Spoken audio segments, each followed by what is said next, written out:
कि भाई अगर यूएस का एनआईडब्ल्यू का प्रोग्राम है, साल भर का एक कोटा भी होगा, 10 लोग अप्लाई करें तो 10 के 10 तो उठ के अमेरिका नहीं चले जाएंगे, ऐसा ही है 10 में से शायद 7 ही जाएंगे। भाई। अबूबकर अपने घर में थोड़ी बना रहे हैं ऐसे ही सारे है, कि वो आपको ऐसे ही। अब स्टैम्प देखिए ना, लगा आप के दे आप दें। ये बात जाकर के डोनाल्ड ट्रंप के सामने भी करेंगे तो वो भी आपको एनआईडब्ल्यू का अप्रूवल गारंटी नहीं करेगा। आज वो टाइम है कि आप दुबई जाने से पहले भी आप सोचते हैं कि यार मेरा ऐसा नहीं हो कि वीज़ा मेरा रिजेक्ट हो जाए। हमारे अपने ही लोग हमें चूना लगा रहे हैं। तो अब आप या तो लॉन्ग टर्म अप्लाई कीजिए या तो कोई कंपनी फॉर्म करके जाएं तो आपको एंट्री मिलेगी। मतलब मुश्किलात हैं बहुत ज़्यादा।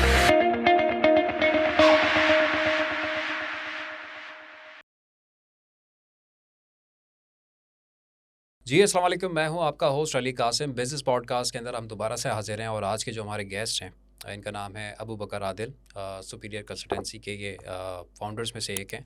और पिछली पॉडकास्ट में आपने देखा होगा कि आदिल साहब जो हैं वो आदिल इस्माइल साहब हमारे जो है वो गेस्ट हैं और उनसे काफ़ी हमने इंटरेस्टिंग बातें की हैं और कई सारे इश्यूज़ के ऊपर हमने उनसे डिस्कस किया कि क्या एक पाकिस्तानी एक फ़ैमिली जो है वो अगर मूव करना चाहती है अब्रॉड और पाकिस्तान से जो है वो बेसिकली हिजरत करके जाना चाहती है, हालात यार आप लोगों के सामने हैं।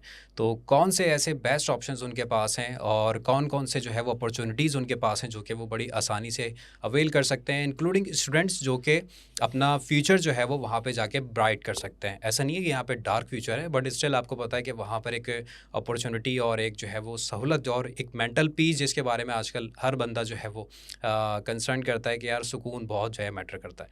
तो उस हवाले से जो है वो आज हमारे साथ मौजूद हैं अबूबकर आदिल साहब और सुपीरियर कंसल्टेंसी से। और बाकी हम इनसे जानेंगे कि क्या जो है वो इनकी जर्नी है और फर्दर फिर आप लोगों के जो सवाल हैं वो भी इनसे हम डिस्कस करेंगे।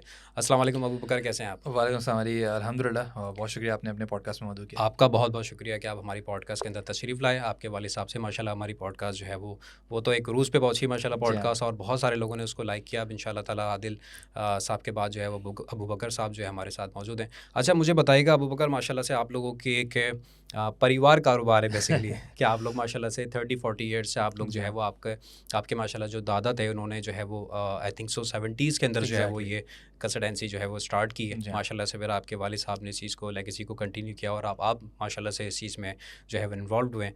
तो बताइएगा कि कौन से ईयर के अंदर आपने ये जर्नी स्टार्ट की है, आपका इंटरेस्ट कैसे डेवलप हुआ? फादर को देख के अक्सर होता है ना, बेटे फादर को जी देख के हाँ। कि जो बिज़नेस वो कर रहे हैं हमें भी वही ऐसे ही है। करना है, उनको देख के इंटरेस्ट डेवलप हुआ या क्या आपकी जर्नी थी कि आपको इंटरेस्ट हुआ कि यार मुझे भी फैमिली बिज़नेस ही करना है, कुछ अलग नहीं करना? हाँ, तो ऐसा था कि from the early days obviously बचपन से ही हम देखते आ रहे हैं वालिद साहब जो है वो इस काम से मुंसलिक हैं। और उससे पहले ज़ाहिर है माय ग्रैंडफ़ादर स्टार्टेड इन 79। उन्होंने माशाल्लाह। माशाल्लाह उस दौर में शुरू किया कि जब पाकिस्तान में इंटरनेट भी बड़ा नया-नया आया था। बिल्कुल ऐसे ही। और हालात कराची के जब ख़राब होना शुरू हुए तो वो चूँकि माशाल्लाह वेल क्वालिफ़ाइड थे, इंटरनेट नया-नया आया था, रिसर्च किया और लोगों को सहूलत एक प्रोवाइड करनी थी, तो उन्होंने सोचा कि इमिग्रेशन एक ऐसा सॉल्यूशन हो सकता है कि लोग अपना फ्यूचर सिक्योर करने के लिए पाकिस्तान से बाहर मुस्तकिल सुकूनत हासिल अगर करना चाहें तो उनके लिए ये सर्विसेज हमें प्रोवाइड करनी चाहिए। तो उन्होंने 79 में शुरू किया, वेस्टर्न मल्टी सर्विसेज के नाम से 2012 तक रन किया। Then unfortunately he died. और आदिल इस्माइल साहब जो मेरे फादर हैं उन्होंने 2000 में इस इंडस्ट्री में कदम रख लिया था और फिर 2004 में जो है वो उन्होंने अपनी कंपनी सुपीरियर कंसल्टिंग जो है वो कायम की।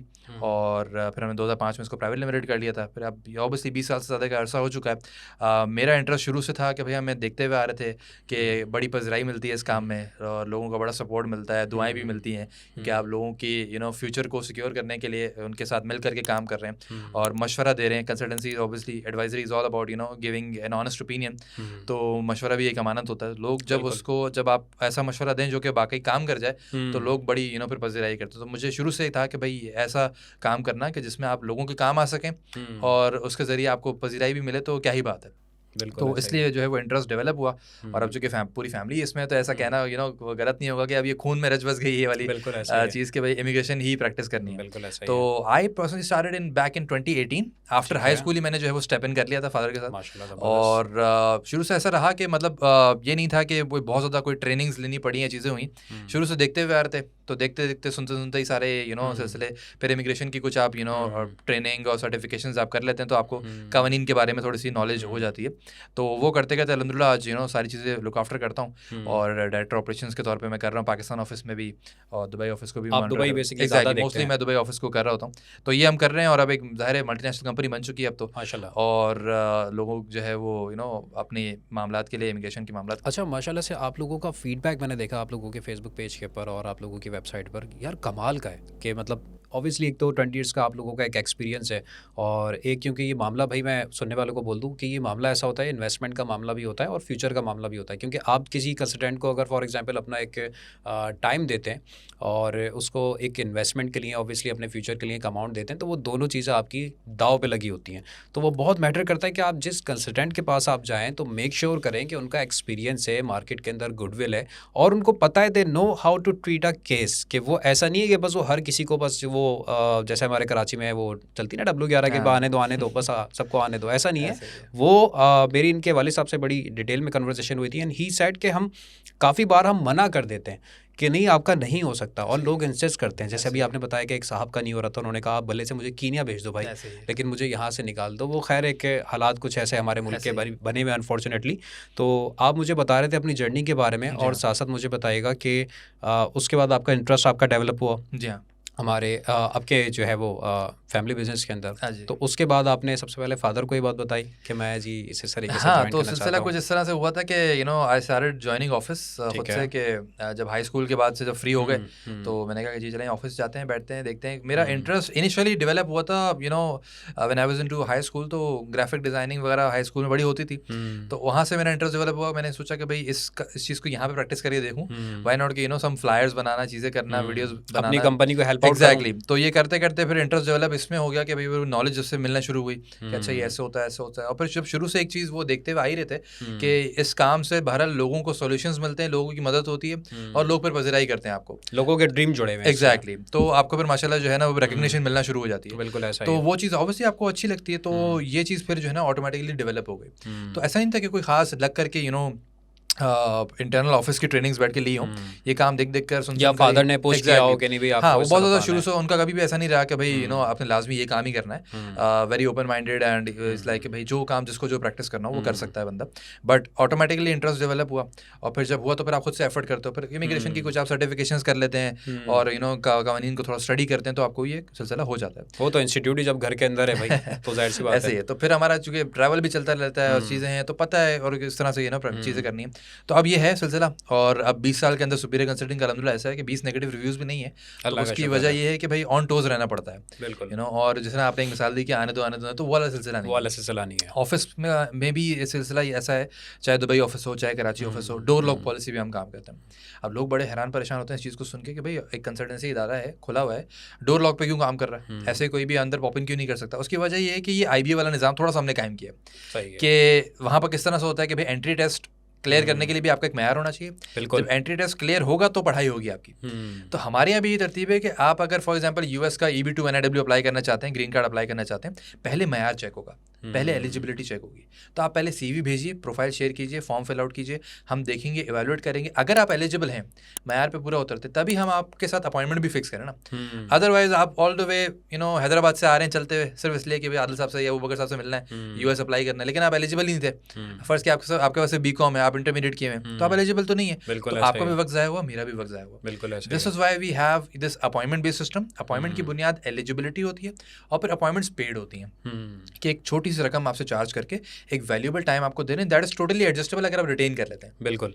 कि लोगों को कभी कभार ये भी बात हटकती है यार फलाना तो फ्री में दे रहा है। तो भाई आप ये देखिए कि इस कंसल्टेशन में अक्सर औकात ये भी होता है कि जिसका काम नहीं होना होता, फॉर एग्जांपल ये जिसके चांसेस कम होते हैं, तो उसको ये चीज़ बड़ा क्लियरली बता दी जाती है कि कल को आप फिर लाखों रुपए आपने लगाने हैं, आप ये डिसाइड कर सकते हैं। वो 5,000 की कंसल्टेंसी फी बचाने के लिए 50 लाख अपने दाव पे लगा देते हैं। एग्जैक्टली कि आप जा रहे हैं किसी के पास in the name of free consultation, बिल्कुल। और वो आपको सुनहरे ख्वाब दिखा रहा है जबकि आपका ये काम बन नहीं सकता था। बिल्कुल आपने ऐसा लाखों ही रुपए है। अपने और हमें यस सुनने की आदत है भाई। एग्जैक्टली क्या मैं अगर आप मुझे नो बोल रहे हैं और कोई और मुझे ऐसे ही अगर है। यस बोल रहा है, मैं उसके पास जाऊंगा, मैं ऐसे ही समझूंगा कि आपके पास शायद एक्सपीरियंस नहीं है। ऐसे ही है। वो हमेशा अक्सर हमें इस चीज़ का सामना करना पड़ता है कि आपने मना कैसे कर दिया। मना कैसे कर कुछ दिया लोग आपने? इतने खफा हो जाते हैं कि भाई आपने मुझे कैसे मना कर दिया, हाँ। क्योंकि ईगो भी बीच में आया था कि किसी ने मना कर दिया, नहीं हो सकता हाँ, मेरा। बिल्कुल ऐसे ही। जबकि आपको थोड़ा सा जो है वो तहम्मुल के साथ सुनना चाहिए कि भाई ये बंदा आप ही के फायदेमंद के लिए फायदे के लिए बात कर रहा है। अगर मुझे सिर्फ बेचना ही है तो मैं तो आपसे लाखों रुपए US NIW के नाम पे पकड़ सकता था, हूँ, सबसे पकड़ सकता हूँ फिर तो मैं। लेकिन मैं किसी को अगर मना कर रहा हूँ तो मेरा मकसद सिर्फ ये है कि जिसका हो सकता है मैं उसी का केस देखें। एलिजिबिलिटी आपकी गारंटीड होनी चाहिए। बिल्कुल। एलिजिबिलिटी जब गारंटीड है, अब उसके बाद सक्सेस के ऊपर काम करना पड़ेगा। यहाँ पर ये भी एक तासुर आ जाता है कि मैंने अगर आपको एलिजिबल कहा है, डूएबल कहा है, तो इसका मतलब 100% आपका यूएस का वीज़ा लग जाएगा, ऐसा भी नहीं हो सकता। बिल्कुल ऐसा ही है। अथॉरिटीज़ के हाथ में भी कुछ चीज़ें हैं, सक्सेस के लिए मेहनत करनी पड़ती है, केस को डेवलप करना पड़ता है। बिल्कुल उसी ऐसा ही है। खिदमात के लिए तो आप कंसल्टेंट के पास आएंगे। बिल्कुल ऐसा ही अगर तो आप एलिजिबल थे और सारा काम ऐसे ही हो जाना था तो फिर तो कंसल्टेंट की जरूरत नहीं पड़ती भाई थी। मेरे पास अगर मेरे केस में कुछ माइनस पॉइंट्स हैं, एग्जैक्टली आपने मुझे बताया कि आप अली इन चीज़ों के ऊपर अपने वर्क कीजिए, उसके बाद then you are eligible to ऐसे ही अप्लाई। तो ऐसे मुझे ही उन चीज़ों पे काम करना चाहिए Exactly. बनिस्बत इसके कि मैं लोग क्या करते हैं भाई कि अगर मुझे इन्होंने बोला कि आपके ये पॉइंट्स हैं नेगेटिव, आपको इनको पॉजिटिव करना है, इन पे काम करना है, मैं बोलूँगा इनको काम ही नहीं आता ऐसे ही और मैं किसी दूसरे के पास चले तो जाऊँगा। कंसल्टेंट का काम एक्चुअली ये जो केस में पेचीदगियां हैं उनको आइडेंटिफाई करे हम्म, और आपके साथ मिल करके काम करे, ताकि चांसेस ऑफ सक्सेस जो थे आपके 70% थे, 60% थे, उनको बढ़ा करके 90% पे कैसे लाना है। बिल्कुल ऐसा बहरहाल ही है। 10% का फैक्टर हमेशा रहेगा विद दी अथॉरिटीज़ कि वो क्या डिसाइड करते हैं as per the discretion power. कि भाई अगर यूएस का NIW का प्रोग्राम है, साल भर का एक कोटा भी होगा, 10 लोग अप्लाई करें तो 10 के 10 तो उठ के अमेरिका नहीं चले जाएंगे, ऐसा ही है। 10 में से शायद 7 ही जाएंगे। प्रोग्राम का सक्सेस रेट क्या है, चीज़ें क्या हैं, लेकिन भारत 7 भी वो लोग हैं जिन्होंने अप्लाई किया। और अप्लाई क्यों किया? क्योंकि वो एलिजिबल थे। तो कंसल्टेंट से या इदारे से जब आप रब्ता करते हैं तो आप एलिजिबिलिटी पहले चेक करवाइए, बिल्कुल ऐसा और ही जब है। वो आपको एलिजिबिलिटी बता रहा है तो फिर आप कॉन्फिडेंट रहिए कि भाई अब इसके ऊपर मुझे मेहनत करनी है कि केस को मैं कैसे निखार पैदा कर सकूं और बिल्कुल। कैसे कामयाब बना सकूं। क्योंकि आप लोगों का भी एक परसेंटेज होता होगा ना कि Exactly. इतना हमारा सक्सेस रेट है, ऐसे ही हमें बट उस लोग हिसाब हमारे से ये चलना करते हैं कि गारंटीज एक्सपेक्ट करना शुरू कर देते हैं। हाँ। जो हमारे अपर साइड पे ज्यादा होता है, एजेंट वाला जो कल्चर है कि भाई इसको इतना पैसा दिया तो बस ये मेरा वीजा करवा देगा। भाई मैं 1 करोड़ रुपए दे रहा हूँ, मुझे 100% वीजा चाहिए। exactly. भाई अबू बकर अपने घर में थोड़ी बना रहे हैं ऐसे ही सारे कि वो आपको ऐसे ही। इस अब टाइम देखिए लगा ना, के आप दे ये बात जाकर के डोनाल्ड ट्रंप के सामने भी करेंगे तो वो भी आपको NIW का अप्रूवल गारंटी नहीं करेगा। मेरिट पे ऐसा चल ही रहा है सारा काम दुनिया भर में। बिल्कुल ऐसा ही है। तो ये चीज़ थोड़ा सा जो है वो देखने वाली है। बहरहाल इसको इस तरफ लेके आते हुए कि ये इस तरह से सिलसिला शुरू हुआ और अब्दुल्ला चल रहा है, और लोगों की इन्हीं मामलात में, चाहे वो फिर आर्जी तौर पे आपको कहीं जाना है विजिट वीज़ा पे या टेम्प्रेरी तौर पे या परमानेंट रेजिडेंसी अप्लाई करनी है, तो सुपीरियर कंसल्टिंग इन सब मामलात में खिदमत देती है। बिल्कुल। अच्छा मुझे बताइएगा, रिसेंटली अभी अबू बकर दुबई के वीज़ाज़ के हवाले से बड़ा इशू चल रहा है, और इशू ये चल रहा है कि लोगों के वीज़े रिजेक्ट हो रहे हैं, अच्छी फैमिलीज़ के रिजेक्ट हो रहे हैं, लोगों के रिजेक्ट हो रहे हैं, जो अच्छी जगह पर जॉब कर रहे हैं बेचारे उनके लोगों के रिजेक्ट हो रहे हैं। पहले तो ऐसा होता था कि 2 से 3 दिन के अंदर भाई वीज़ा आ जाता था दुबई का। मैं बात कर रहा हूँ 2013-14 की। आज वो टाइम है कि आप दुबई जाने से पहले भी आप सोचते हैं कि यार मेरा ऐसा नहीं हो कि वीज़ा मेरा रिजेक्ट हो जाए। क्या बेस बनी, क्या प्रॉब्लम कहाँ से स्टार्ट हुई, क्यों हम लोग ऐसी एक नेशन जो है वो बन चुके हैं कि हमें दुबई भी अब वीज़ा देते हुए डर रहा है? ऐसे ही है। तो ये काइंडली मुझे बताइएगा। अच्छा, इसका सिलसिला जो है ना पिछले 6-8 महीने पीछे अगर हम चले हैं तब से शुरू हुआ कि जब UAE गवर्नमेंट ने एक एमनेस्टी करके अपना प्रोग्राम शुरू किया कि हमें उन लोगों को क्रैक डाउन अप करना है जो कंट्री में ओवरस्टे कर रहे हैं। ठीक है। बहुत सारी नेशनलिटीज़ थी उसमें, Pakistan obviously one of them, Sri Lanka, Bangladesh वगैरह बहुत सारी नेशनलिटीज़ थी। तो उन्होंने क्रैक डाउन करना शुरू किया कि भाई जो बंदा अगर 30 दिन का वीज़ा लेके आया है, 30 दिन में वापस नहीं गया तो क्या वजह थी, बिल्कुल। और गैर कानूनी तौर पर यहाँ पे क्यों ठहरा हुआ है। जाहिर है वो कोई ना कोई जॉब करने के चक्कर में होगा। तो जब आप टूरिस्ट वीज़ा लेकर जाते हैं तो उसकी बुनियाद ये होती है कि आप टेम्प्रेरी तौर पे जा रहे हैं और वापस आएंगे। आपने ये इसलिए नहीं जा रहे कि आपने जाके वहाँ पे जॉब तलाश कर लेनी है। उसकी बुनियाद तो वीज़े की ही थी ना। आपने बताया कि मैं टेम्प्रेरी तौर पे आ रहा हूँ, लेकिन लोग उसको उस तरह से यूज़ करते हैं क्योंकि मिडिल ईस्ट में काम इसी तरह से होता रहा है, ओवरस्टे कर लेते हैं। ओवरस्टे कर लेते हैं। तो ओवरस्टे बहरहाल ऑडियंस को ये समझना चाहिए कि आप दुनिया में कोई काम कर लें, ओवरस्टे ना करें किसी कंट्री में। वो दाग जब आपके ऊपर लग गया, आपको दुनिया के सारे दरवाजे पर बंद होना शुरू हो जाएंगे। बिल्कुल ऐसा ही। अब जब उन्होंने क्रैकडाउन करना शुरू किया तो फिर साथ ही साथ इसका सिलसिला, इसकी कड़ी यूँ जुड़ी कि जी लोगों इन्होंने आइडेंटिफाई करना शुरू किया कि कौन से कंट्रीज से ज़्यादातर हमें UAE में दिक्कत का सामना करना पड़ा। हम टॉप पे होंगे, हम माशाल्लाह टॉप पे होता है हर काम में, इन जैसे कामों में। तो उसमें फिर ये सिलसिला सामने देखने में आया कि जी एक तो ओवरस्टे तो हो गया, दूसरा ये कि आप क्रिमिनल एक्टिविटीज़ में इन्वॉल्व हो जाना, आपका इन एक्टिविटीज़ में इन्वॉल्व हो जाना है कि आपने देखा होगा कि दुबई की सड़कों की वीडियोस, क्रिमिनल मतलब कि फ्रॉड वाली एक्टिविटीज़ हो गई, और आपने ये देखा होगा कि वीडियोस वायरल होना शुरू हुए कि दुबई की सड़कों पे आप पाकिस्तानी भाई साहब जो है वो नारियल भी बेच रहे हैं और वो पानी की बोतलें भी बेच रहे हैं। मेरे साथ खुद ये चीज़ शराब गोड का जो है ना उन्होंने वो सिग्नल समझ लिया। एग्जैक्टली। तो उन्होंने फिर ये काम करना, ऑब्वियसली फिर आप देखें ना ये चीज़ एक तो कानूनी तौर पे अलाउ नहीं थी, फिर दूसरा है कि आपकी कंट्री का इमेज खराब हो रहा है ना। बिल्कुल ऐसा ही कि आप all together all the way Pakistan के किसी शहर से, कराची से, इस्लामाबाद से, साहिवाल से उठ के आ रहे हो दुबई के अंदर टिकट खर्च करके वीज़ा लेके यहाँ पे नारियल बेचने के लिए। तो यार ये तो नहीं आप करने के लिए आए थे। तो इससे आपके कंट्री का साख के ऊपर बड़ा फ़र्क पड़ता है। मेरे अपने साथ ये चीज़ हुई कि जब मेरी कुछ अर्से पहले तक रहाइश थी दुबई के अंदर इंटरनेशनल सिटी में, अब तो खैर मूव कर गए, तो वहाँ पर मैं जब सिग्नल पे रुका तो एक भाई साहब एक बास्केट के अंदर पानी की ठंडी बोतलें बेच रहे हैं, पाकिस्तानी भाई शलवार कमीज में, तो 1 दिरहम का पानी को 2 दिरहम का करके बेच रहे हैं। अब मैंने कहा कि यार अच्छा इस सिग्नल पे तो इर्द गिर्द शायद कैमरा नहीं है, बट बहरहाल ये बंदा बहुत हद तक तो नहीं, बहुत देर तक नहीं बच के घूम सकता, क्योंकि उनकी नज़र होती है सब नजर होती है, सिस्टम इज़ वेरी इंटीग्रेटेड। बिल्कुल। तो एक तो फिर इस तरह की कुछ एक्टिविटीज़ होना शुरू हो गई, तो उन्होंने फिर क्या करना शुरू किया कि शुरू में पाकिस्तान के कुछ शहरों को ब्लैक लिस्ट करना शुरू कर दिया कि ये शहर है, यहाँ से एप्लीकेशन आएगी तो नहीं देना वीज़ा। फिर सिलसिला ऐसा होना शुरू हुआ कि भाई इतनी फ्रॉडुलेंट एक्टिविटीज़ में आप पाए जा रहे हैं कि अब उन्होंने ऐसा कर दिया कुछ अरसे से कि आप अगर 45 साल से कम आपकी उम्र है, आपको वीज़ा मिलना ही नहीं है। तो इस वक्त अगर आप एप्लीकेशन पुटअप करते हैं, या मैं खुद अपनी भी एप्लीकेशन पुटअप करता हूँ, तो वो रिफ्यूज़ ही होनी है।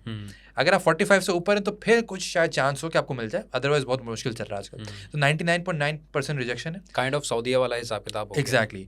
और स्टैटिस्टिक ये कहते हैं कि भाई 2023 में 2.5 लाख एप्लीकेशन प्रोसेस हुई थी, इस साल सिर्फ 4.5 एप्लीकेशन प्रोसेस हुई हैं। तो there is a drastic difference, you know. फिर हम जब फ्रॉडुलेंट एक्टिविटीज़ की बात करें तो फ्रॉडुलेंट एक्टिविटी देखिए, आप किसी को नुकसान यूएई में तो बहरहाल किसी को गन से शूट तो नहीं कर सकते, बहुत लंबा जाएंगे, तो चेक बाउंस करना बहुत बड़ा एग्जैक्टली। तो फाइनेंशियल फ्रॉड में ये है कि आप हमारे पाकिस्तानी हज़रात कंपनी फॉर्म की, इकामत लिया, रेजिडेंस वीज़ा लिया, LLC किया, फ्री जोन किया, चीज़ें की, अब आप पहुंच गए बैंक के पास, मुझे इतना इतना लोन चाहिए बिजनेस चलाने के। जब तक आपकी कंट्री का चीज़ों का आपका इमेज अच्छा है, आपको लोन अच्छे अच्छे मिलने शुरू हो गए। तो हमने देखा कि भाई कुछ अरसे में इतना बड़ा नंबर लोगों का लोन लेकर के यूएई से फ़रार हुआ है जिसकी कोई हद नहीं। बहुत बड़ा फाइनेंशियल फ्रॉड फिर कंसिडर किया गया। दूसरा कि भाई छोटी छोटी चीज़ें कि आपने फॉर एग्जांपल शारजा में, दुबई में कोई आपने एक अपार्टमेंट रेंट पे लिया है, 4,000 दिरहम उसका पर मंथ रेंट है, आपने उस स्टूडियो अपार्टमेंट के अंदर 15 लोगों को फिट कर दिया बेड स्पेस के नाम पे। अब आप सबसे 1,000 दिरहम भी पकड़े हैं अगर, ठीक है, तो अब आपके 15,000 दिरहम बन रहे हैं, लैंडलॉर्ड को आप 4,000 दिरहम दे रहे हैं, तो ये again it is not legal actually. अब यूएई में ये काम बहुत चलता है जब तक कि पकड़ में ना आए, गवर्नमेंट को भी पता है, सबको पता है, लोग चला भी रहे हैं, बेधड़क भी चला रहे हैं, छुपके भी चला रहे हैं, बट जिस वक्त जो पकड़ा जाए उसको फिर कर दिया जाता है, उसको एक मिसाल बना दी जाती है, क्योंकि वहाँ रिश्वत वाला हिसाब किताब नहीं है। एग्जैक्टली, कि आप किसी को रिश्वत खिला के आप बचे। तो इस तरह की चीज़ें फिर होना, फिर ओवरस्टे वाले मामला हो गए, फाइनेंशियल फ्रॉड बहुत ज़्यादा हो गया, और इस तरह की चीज़ें कि भाई डॉक्यूमेंटेशन गलत होना, कि आपके डॉक्यूमेंट्स जाली होते हैं अक्सर बेशतर केसेस में, डिग्रीज तो वगैरह। अब ऐसा सिलसिला जब हुआ तो फिर उन्होंने ये रिक्वायरमेंट रख दी कि भाई अब रेजिडेंस वीज़ा किसी को देना है तो इसका ये मैयार होना चाहिए, इसके बाद ये डिग्री होनी चाहिए। इससे पहले तो ये मैयार नहीं था कि आपके पास एसोसिएट डिग्री हो या बैचलर्स की डिग्री हो, अब ये भी चीज़ें देखी जा रही हैं। तो कहने का मकसद ये कि जब ये इसका खुलासा ये है कि हमने काम बहरहाल बहुत गलत किए। हमारे साथ भी रिसेंटली एक वाक़या हुआ, हमने जब कोविड के बाद अपना ऑफिस दोबारा से रिज्यूम किया था दुबई में, शेख ज़ायद रोड पे बड़ा खूबसूरत सा ऑफिस हमने खरीदा। तो पाकिस्तानी भाई थे जिनसे हमने खरीदा, क्योंकि बहरहाल दिल तो आपका वहीं आकर रुकता है ना अपने लोगों के साथ ही। तो अब आप क्या किया जाए, तो हमने जब किया, ऑफिस ख़रीदा, बड़ा खूबसूरत ऑफिस। 2 दिन बाद हमें पता चला कि जिन साहब से हमने लिया है उन्होंने तो बिल्डिंग के ओनर को रेंट ही नहीं दिया 2 साल से, और इनका तो कोर्ट में केस चल रहा है दुबई के लैंड कोर्ट के अंदर कि जो है वो और आप लोग रेंट आउट कर चुके थे। एग्जैक्टली, हम कर चुके थे। 2 दिन बाद बिल्डिंग का ओनर आया, अरबी माशाल्लाह, इतने खूबसूरत से अंग्रेज़ी वाले एक्सेंट को जो है ना उसमें आके उसने अनाउंसमेंट किया कि भाई 2 दिन बाद ये जगह वेकेट आपने करनी है, कोर्ट का जो केस है वो मैं विन कर चुका हूँ और ये बंदा फ़रार हो चुका है। सब लोग सर पकड़ के बैठे हैं जिसने आपको रेंट आउट किया। एग्जैक्टली, और माशाल्लाह पाकिस्तानी भाई था मेरे अपर साइड से। अब सूरत हाल आप ये देखेंगे, हमने 4 दिन पहले ऑफिस लिया था, उससे 1 दिन पहले भी जब ये काम हुआ है, ऑफिस खाली जब करने पड़े, 1 दिन पहले भी उस बंदे ने, एक बांग्लादेशी बंदे ने अपने ऑफिस का इनॉग्रेशन किया, उससे भी चेक्स पकड़े हैं। अब आप सोचें कि आप 1 दिन पहले तक भी बंदे से पैसे पकड़ रहे हैं कि मैं केस हार चुका हूँ। एग्जैक्टली, जितना समेट सकता हूँ सारी चीज़ें आपने किसी को नहीं बताया, आपने ऑफिस से बेचना बंद नहीं किए, ले आप करते चले गए, अपना फ्रॉड करते चले गए और आखिर में आप फरार हो गए। अब यूएई ऐसा कंट्री, आपको पता है हर बंदा एक्सपर्ट होता है, ठीक है ना, और आप किसी का बैकग्राउंड अगर आपको नहीं पता तो ये इंडिया पाकिस्तान में ही होता है कि मैं तुम्हें घर में देख लूँगा। यूएई से एक दफ़ा अगर आपके किसी का बैकग्राउंड नहीं है, अब आप फरार हो गए तो आप कहीं भी दुनिया फरार हो गए, आप किसी को पकड़ नहीं सकते, और ये वाला फ्रॉड तो गवर्नमेंट भी नहीं पकड़ सकती। तो लोगों का नुकसान किया, वो ऑफिस वेकेट करने पड़े। अब तो खैर माशाल्लाह हम अरसे से अच्छी जगह पर हैं, डेरा में हमारा ऑफिस है, बट ये शेख ज़ायद रोड पे हमारे ऑफिस के साथ एक ही सिलसिला होता है। तो कहने का मकसद ये है कि हमारे अपने ही लोग हमें चूना लगा रहे हैं, और सिर्फ उनका माइंडसेट ये है, इनका माइंडसेट इसमें नहीं जाता कि मैंने गलत किया, माइंडसेट ये जाता है कि अच्छा मैं तो कोई बड़ा स्मार्ट एक्टिविटी कर दी है, वो स्कैम 92 एग्जैक्टली मेरे ख्याल से देख के एग्जैक्टली कि मैंने इस बंदे की जैसे पैसा निकलवा लिया। तो इखलाकी इक़्तिदार जब इतना नीचे गया है तो इसकी ये वजह बनी है। लेकिन बहरहाल वो लोग जो जेन्युइन विजिटर्स हैं, जो वाक़तन जाना चाहते हैं, जिनका क्वालिफिकेशन भी अच्छा है, उनके पास क्या ऑप्शंस हैं? उनके पास ऑप्शन फिलहाल ये है कि हम कुछ अर्से से देख रहे हैं कि जो यूएई का 5 साल वाला वीज़ा है, अक्सर लोगों को पता होगा कि ये मल्टीपल वीज़ा जो वो इशू करते हैं लॉन्ग टर्म वाला, इसका अप्रूवल रेट अच्छा है बहरहाल, ठीक है, 98% से ऊपर का अप्रूवल रेट है, क्योंकि इसमें उन्होंने तरतीब अब ये की कि डॉक्यूमेंटेशन वैसी मांग रहे हैं जैसे कि यूएस कनाडा मांगता है, ठीक है, कि आप होटल बुकिंग भी कंफर्म दो, ठीक है, फ्लाइट की बुकिंग भी कंफर्म दो, कंफर्म से पूरा पे किया हुआ बुकिंग, और अपना जो है वो बैंक स्टेटमेंट भी आप दो जिसमें एक सर्टेन अमाउंट का बैलेंस आपका होना चाहिए, $4,000 तक का बैलेंस होना चाहिए, अब इन सब चीज़ों के ऊपर वो आपको जज कर रहे हैं That they need a itinerary basically. Exactly कि ये proper. बंदा जाएगा या नहीं जाएगा, तो इसका अप्रूवल रेट अच्छा है। क्योंकि शॉर्ट टर्म वीज़ा 15 दिन वाला, 30 दिन वाला, 60 दिन वाला, 90 दिन वाला, इसमें आपसे वो डॉक्यूमेंटेशन नहीं लेते थे। पासपोर्ट एक तस्वीर CNIC, अब इसके ऊपर वो क्या जज करें आप? बिल्कुल वाइट बैकग्राउंड वाली तस्वीर Exactly. होती थी, एक NIC की कॉपी होती थी, ऐसा पासपोर्ट ही कॉपी, है। और 2 दिन के अंदर अंदर आपको वीज़ा मिल ऐसा ही है। जाता तो था। अब उन वीज़ाज़ का जो है ना रेशियो ऐसा है कि it is not possible actually. तो अब आप या तो लॉन्ग टर्म अप्लाई कीजिए, या तो कोई कंपनी फॉर्म करके जाएँ तो आपको एंट्री मिलेगी। मतलब मुश्किलात हैं बहुत ज़्यादा। आम तरीके से अब आपका जाना बड़ा मुश्किल है। तो ये सारी चीज़ें हैं कि विजिट वीज़ा पे जाना, जॉब बट स्टिल लोग जा रहे हैं, आप बता रहे थे कि अभी भी देखें Emirates की आप, फ्लाइट्स जो है मैं चल खुद भी रही अभी हैं। आया 2 दिन पहले, तो फ्लाइटें भरी हुई जा रही हैं। ऐसे लोग हैं जिनको वीज़ाज़ मिल भी रहे हैं, बट स्टिल बहुत मुश्किलों से मिल रहे हैं। उन्होंने प्रोसीजर बहुत प्रोफेशनल कर दिया है। बहुत मुश्किल हो अब गया। ऐसा नहीं है ऐसे कि ही है। वही हमारी स्टार्ट वाली बात कि वो ऐसे आने ही दो है। बस। अब देखिए ना, वो उस भी दिन है। एक ट्रैवल डायरी के ऊपर मैंने फेसबुक पे पढ़ा कि एक बंदा कैनेडियन नेशनल है, लेकिन उसने अपने पाकिस्तानी पासपोर्ट को शायद यूज़ करते हुए अप्लाई किया, तो वो भी रिफ्यूज़ हो गया। तो लोगों ने कहा कि आपको क्या ज़रूरत थी भाई, आप कैनेडियन नेशनल है, आप तो वैसे ही जा सकते थे। Obviously. तो शायद उसको इल्म नहीं होगा इस बात का, वो रिफ्यूज़ हो गया बहरहाल। तो खैर वो ट्रैवल तो फिर भी कर सकता है। एक्सपेरिमेंट भी करना चाह रहे होते हैं ना कि मैं तो देखूं। ये सूरत हाल है इस वक्त। तो इस पर अब मैं कोशिश ये करनी है, रियासत का भी थोड़ा सा रोल है कि भाई अपने चीज़ों को बेहतर किया जाए। कंट्री का पासपोर्ट आपको पता है कहाँ पहुँचा हुआ है। बिल्कुल ऐसा ही है। जब आपके मुल्क में तालीम कॉमन नहीं होगी तो ज़ाहिर है शऊर कॉमन नहीं होगा, तो लोग जाकर इसी तरह के काम करेंगे। बिल्कुल तो ऐसा ही है। एजुकेशन को कॉमन करना ज़रूरी है। अगर श्रीलंका हमसे इकोनॉमी में पीछे है, तो बहरहाल वो लिटरेसी में हमसे कहीं आगे है। बिल्कुल ऐसा ही है। तो बिल्कुल हमें ऐसा इन ही चीज़ों है के ऊपर काम कि करना वो डिफ़ॉल्ट कर चुके हैं, but somehow they survive. Exactly. और वो उनकी एजुकेशन ने ही उनको इस तरह से एक यूनाइट किया कि वो उन्होंने, ठीक है, लोगों ने उन पे तनकीद की, सब चीज़ें हुई वहाँ पे, बहुत ज़्यादा जो है वो चीज़ें डिस्टर्ब हुई, बट उन्होंने मेरे ख्याल से ये प्रेफर नहीं किया कि हम मुल्क छोड़ के चले जाएंगे। हाँ बिल्कुल ऐसे ही यहाँ पे एक सिनेरियो ये बन चुका है लोगों को, लोग मेंटली लोग इस चीज़ को ऐसे लेकर ही डिस्टर्ब आपके हो चुके ऑप्शन हैं। कोई नहीं बचा ना। अब Options आप आपके पास कोई इस नहीं है। सूरत हाल में ये होता है कि इनकलाब लाएंगे हम और मुल्क के लिए ये करेंगे और वो करेंगे। 20 साल से आ रहा है तो बहरहाल अब देखें ना, आप जिंदगी में 30 साल गुजार चुके हैं, हम्म। अब आप बोले यार मैं शादी कर चुका हूँ, मैं बच्चे हो चुके हैं, अब मैं बैठ के इनकलाब का हिस्सा बनूं, वेट करूं, तो भाई मेरा तो अल्लाह ताला ने ऊपर से नाजरा का कार्ड लेके तो नहीं भेजा था। Why not apply for immigration, go to Canada और US, और वहां जाके मैं अच्छी जिंदगी गुजारूं, क्योंकि एज अ ह्यूमन बीइंग मेरा वो राइट है बिल्कुल ऐसा कि ही मैं है। अच्छी जिंदगी गुजारूं। भाई मेरे साथ जो है मिसाल के तौर पे ग्रेजुएट हुआ है, वो आज अमेरिका के अंदर है, वो ऑस्ट्रेलिया के अंदर है, वो एक अपने बीवी बच्चों के साथ अच्छी लाइफ गुजार रहा है।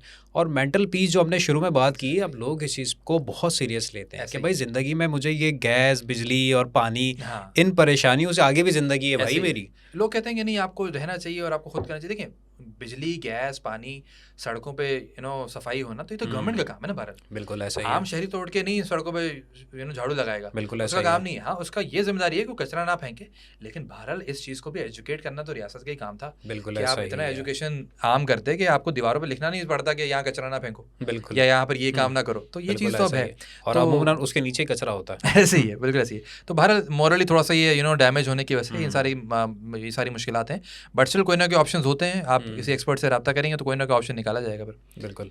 अच्छा मुझे बताइएगा अबू बकर कि पाकिस्तान के अंदर अभी जैसे हम महंगाई के हवाले से, चीज़ों के हवाले से बात कर रहे थे, अब एक पाकिस्तानी फैमिली जो कि मिसाल के तौर पे छोटी मोटी किसी ने सेविंग की हुई है, 20, 25, 30 लाख रुपए की सेविंग है, अब वो सोच रहे हैं, हस्बैंड वाइफ हैं या एक फैमिली है, वो ये सोच रहे हैं कि यार हम ये 20-25 लाख रुपए यहाँ पर, आपको पता है आजकल की कुछ भी अमाउंट नहीं है, वो किसी कारोबार में इन्वेस्ट करें, कोई छोटी मोटी दुकान ले लें, कुछ करें, या फिर हमारे पास ऑप्शन ये हो कि हम ये 20-25 लाख रुपए के साथ किसी ऐसी कंट्री हम मूव कर सकें जहाँ पर अब अपनी फ्यूचर को, अपने बच्चों का एटलीस्ट फ्यूचर का, हमने जैसे तैसे करके ज़िंदगी यार गुजार दी, अब अपने बच्चों के यार फ्यूचर को सिक्योर करें, ताकि हमारे बच्चे ये पानी, बिजली, गैस वाले मसलों से बेचारे आगे जाके ज़िंदगी को एंजॉय तो करें। ऐसे ही है। तो उनके पास अबू बकर क्या ऑप्शन है? एक बेसिक, एक नॉर्मल मिडिल क्लास फैमिली जिसके पास समझ लें कि आई थिंक मैं ज़्यादा बोल रहा हूँ, 20-25 लाख रुपए, 10-12-15 लाख रुपए किसी ने बेचारे ने अपने सेव किए हुए, मिडिल क्लास फैमिली के बंदे ने, वो चाह रहा है कि मैं अपनी पूरी फैमिली या अपने एटलीस्ट मैं अपने बीवी बच्चों को लेके जो है वो किसी कंट्री चले जाऊँ, उनके पास कौन कौन से ऑप्शंस हैं? अच्छा देखिए, ऑप्शंस तो हमेशा अवेलेबल होते हैं। आप ग्लोबल अपॉर्चुनिटीज़ आपको तलाश करनी चाहिए। डिफरेंट कैटेगरीज होती हैं वीज़ाज़ को अप्लाई करने की। अगर आपको ऐसा आपका एम है या इरादा है कि जी मुझे as soon as possible Pakistan से बाहर निकलना है, तो टेम्प्रेरी वीज़ाज़ सबसे ज़्यादा क्विकेस्ट वे होता है कि आप निकल जाएँ। टेम्प्रेरी वीज़ा से मुराद ये है कि आप विजिटर वीज़ा आपने ले लिया, वीज़ा, आप वहाँ गए, आपने जॉब तलाश की। अब ये काम ऐसा है कि इन कंट्रीज़ में कनाडा हो गया, फॉर एग्जांपल US हो गया, यहाँ पर आप इनकी पॉलिसीज़ देखें तो they actually allow you to come and search for a job. ठीक है। अब इसमें ये कोई गैर कानूनी बात नहीं हो रही कि आप जा रहे हैं और आप किसी को मशवरा दे रहे हैं कि आप जॉब कर लीजिएगा, बट ओवर स्टे नहीं करें, एग्जैक्टली ओवर स्टे ना करें। हाँ। और दूसरा ये कि मैं ये नहीं कह रहा कि आप विजिटर वीज़ा पे जाके काम शुरू कर दें। आप गए हैं, अगर आपको इत्तेफाक से किसी एम्प्लॉयर ने ऑफर कर दी, जॉब मिल गई, अब आप एम्प्लॉयर से कहेंगे कि सर मुझे सपोर्ट कीजिए, वर्क परमिट की एप्लीकेशन के लिए स्पॉन्सर कीजिए मुझे, ठीक है। अगर वो कर देता है, वर्क परमिट आपको मिल जाता है, तो आप वहाँ पर रहना शुरू कर सकते हैं। Very safest way, very legal way. उसके लिए आपको वापस आने की जरूरत नहीं। एग्जैक्टली बहुत बहुत सारी जगहों पे ऐसा होता है। कुछ जगहों पे शायद होगा कि आपको वापस आना पड़ जाए, जैसे यूएस वगैरह में तो आप वहाँ पे बैठे बैठे भी कर सकते हैं। कनाडा में भी कोविड में पॉलिसी थी कि आप आ गए कोविड में, जॉब मिल गई तो यहीं रह जाइए, कन्वर्ट कर लीजिए, ये वो।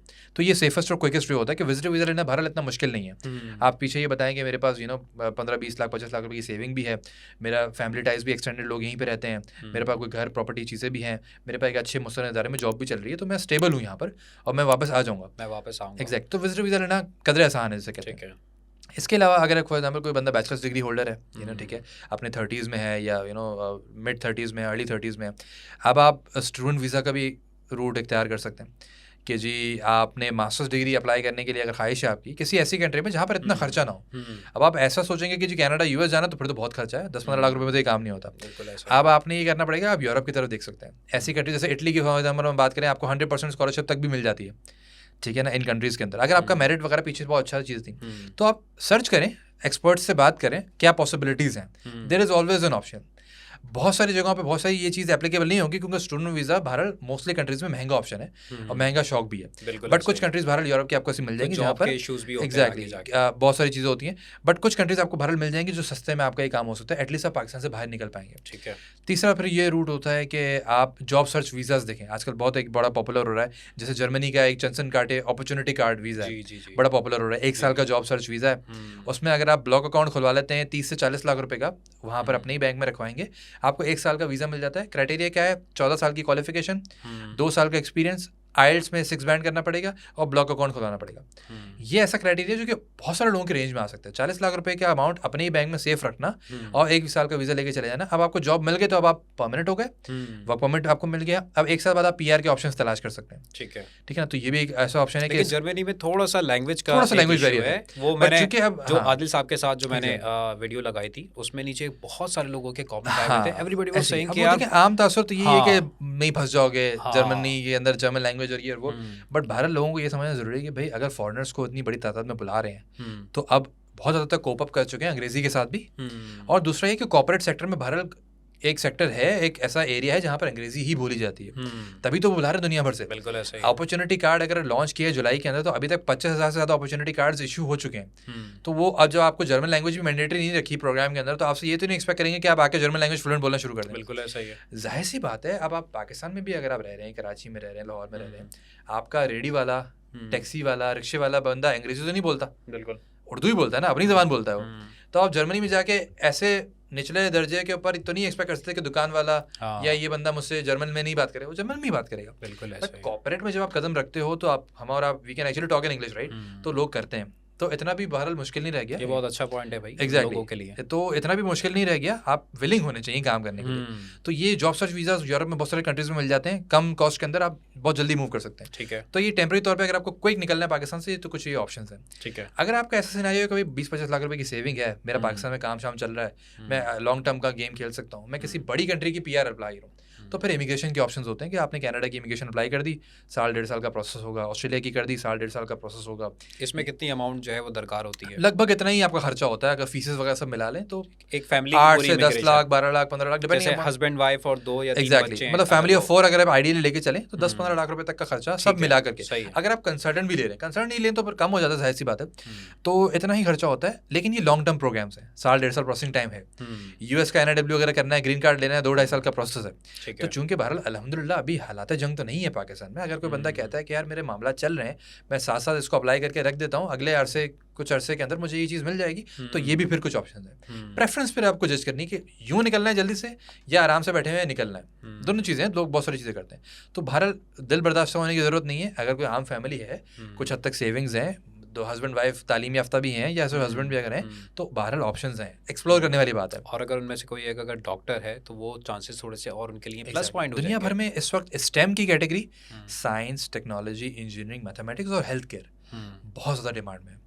अगर आप इस वक्त कनाडा की पोजीशन देखें, हेल्थ केयर वर्कर्स को इतने कम स्कोर्स पे इनवाइट कर रहे हैं कि लोग हैरान परेशान हैं कि बिकॉज दे नीड ऑब्वियसली। अब लोग अक्सर अब अरसा दराज से जो परसेप्शन बना हुआ है पाकिस्तान में वो फॉलो होता है कि यार कनाडा कैसे जाएं, डॉक्टर्स को तो लाइसेंस करना पड़ता है। भाई लाइसेंस तो करना पड़ेगा, रेगुलेटेड प्रोफेशन है, बट उनको अब जब नीड है तो वो इमिग्रेशन आपको आसानी से और जल्दी दे रहे हैं। इमिग्रेशन होता है लॉन्ग टर्म का काम। लोग कह रहे हैं अच्छा इमिग्रेशन क्यों देने जल्दी, कहाँ जाके काम तो मैं नहीं कर सकता। वो इसलिए दे रहे हैं कि आप जल्दी से आ जाइए, अपने लाइसेंस के ऊपर वर्किंग करना शुरू कर दीजिए, आपका टाइम ज़ाया नहीं हो। एग्जैक्टली लाइसेंस के ऊपर काम करना शुरू कर दें, इन पैरेलल ऐसी पोजीशंस के ऊपर चले जाएं काम करने के लिए जिसके अंदर डायरेक्टली लाइसेंस नहीं चाहिए। For example administration, supervisory, assistant level, इसमें लाइसेंस तो नहीं चाहिए। एग्जैक्टली जनरल फिजिशियन बनोगे तो लाइसेंस तो चाहिए ना आपको। बिल्कुल ऐसा ही है। तो लोग थोड़ा सा इसको समझने से कासर होते हैं। जैसे कि यूएस का एक है मेडिकल वालों के लिए कि यार यूएसएमएलई करना पड़ता है, बड़ा मुश्किल है डॉक्टर्स के लिए, नहीं होगा कैसे होगा।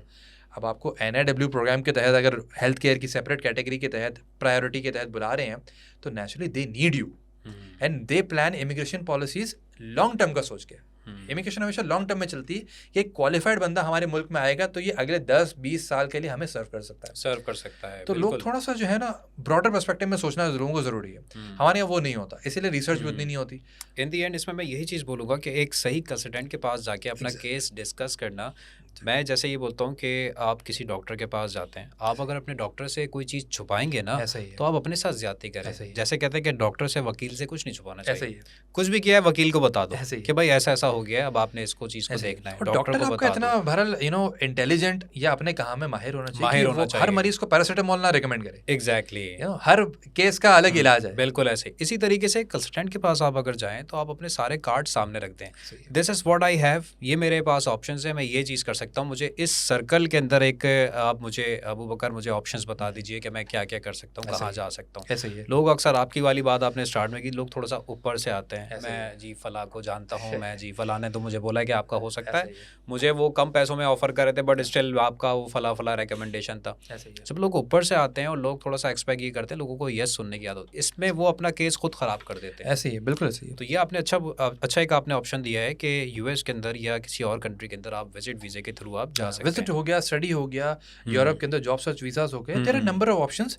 कंसल्टेंट आपका अगर ऐसा है कि जो ब्रेनस्टॉर्मिंग करके आपको अच्छा पाथवे बता सकता है, बिल्कुल, तो नेचुरली वो आपको, जैसे अभी सेमिनार में मैंने संडे के दिन जब हमारा हुआ माशाल्लाह पाकिस्तान की हिस्ट्री का सबसे बड़ा सेमिनार था, तो उसमें एक साहब आए थे, उनकी ख्वाहिश कुछ और वीज़ा अप्लाई करने की थी, बट इन दी एंड जब हमने ब्रेनस्टॉर्म करके सारी डिस्कशन की तो मैंने उनको रिकमेंड किया कि आप यूएस का बहरहाल इस वक्त विजिटर वीज़ा अप्लाई कर लीजिए और इस तरीके से जाके वहाँ पे ये आप कर सकते हैं। तो वो बड़े मुतासर हुए उससे कि यार आपने मुझे वाकई एक रोड मैप बना के दिया है, जबकि मैं जिसके पास जाता हूँ वो तो सब लोग, क्योंकि आम तरीक़ेकार ये है कि रट्टू पोपट की तरह काम करना है, बकरा हलाल करने के, बकरा हलाल करना है, सेल करनी है, और एक ही लकीर के फ़कीर की तरह जो बंदा जिसने जो पूछ लिया उसको वही करते हैं। आप केस को समझें और उसकी सिचुएशन को देखें, उसके हिसाब से एडवाइस करें कि इस बंदे के लिए बेस्ट ऑप्शन क्या है। तो उसके लिए हम कोशिश करते हैं, क्योंकि हमारा एक जनरेशन वाइज ये काम चल रहा है, तो हमें पता है कि इसको कैसे करना है। कि भाई आप एग्जैक्ट बताओ कि भाई मेरे बैंक अकाउंट में इतनी अमाउंट पड़ी है, प्रॉपर्टी आपके नाम पे क्या क्या है, कोई गाड़ी है, आपकी जॉब कहाँ पर है, क्या ये सिक्योर्ड जॉब है।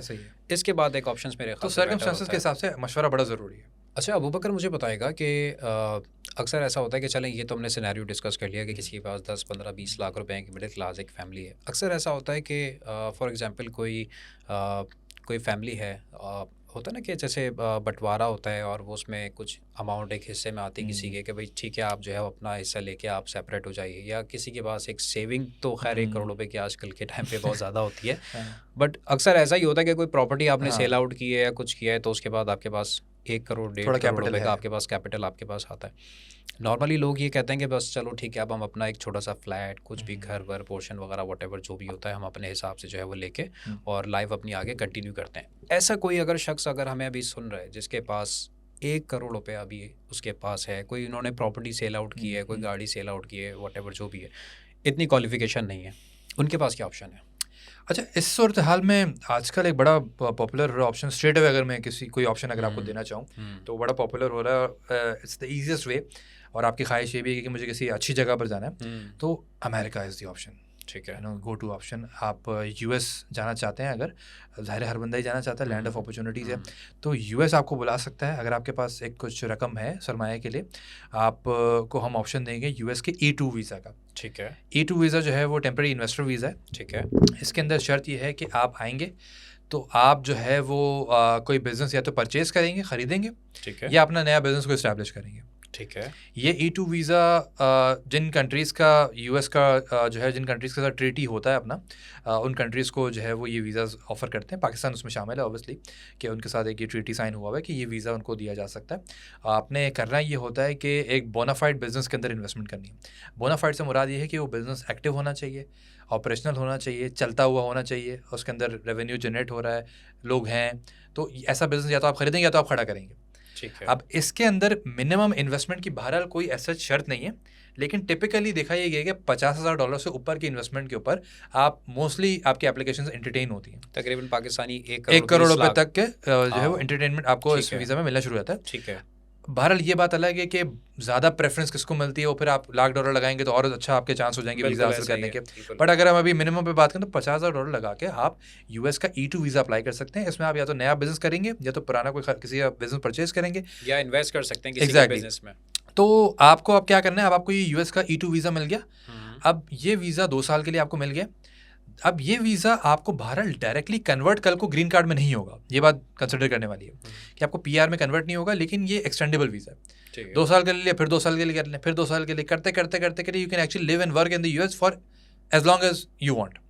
ठीक है, अब ये आपका हर बार अमाउंट देनी होगी या नहीं just नहीं one नहीं, ये time सिर्फ देना? वन टाइम का है। बिजनेस ठीक आपका है। अगर चल रहा है तो उस बुनियाद पर आप इस वीज़ा को मेंटेन एक्सटेंड कर एक्सटेंड कर सकते हैं। ठीक है, अब लोग बोलेंगे यूएस से अब फिर इस वीज़ा पे मैं कन्वर्ट कैसे करूँ किसी भी और वीज़ा पे, तो आप इसी वीज़ा पे रहते हुए किसी भी ऐसे वीज़ा पे अप्लाई कर दीजिए जो कि लीड करते हैं ग्रीन कार्ड की तरफ। ठीक है, ठीक है ना, तो उसमें बहुत सारे ऑप्शन हो सकते हैं। हमारे से जब कंसल्टेशन लेंगे तो हम आपको बताएंगे कि E2 डायरेक्ट अगर ग्रीन कार्ड भी नहीं होता तो E2 के जरिए किस तरह से ग्रीन कार्ड तक जाना है। ठीक है, तो ये एक बहुत अच्छा ऑप्शन है। अगर किसी को नहीं भी करना, ग्रीन कार्ड की फिक्र नहीं भी, तब भी उसका अगर एम ये है कि मैं पैसा लेके जाऊँ, अमेरिका जाऊँ, लैंड ऑफ अपॉर्चुनिटीज़ है, मैं वहाँ से और पैसा जनरेट करूँ और एक अच्छा लाइफस्टाइल गुजारूँ, तो तब भी बहुत अच्छा एक ऑप्शन है। क्योंकि देखिए हमारे यहाँ पाकिस्तान में थोड़ा सा एक ये अप्रोच होती है कि पैसा पड़ा हुआ है, उठा के किसी प्रॉपर्टी में इन्वेस्ट कर दो।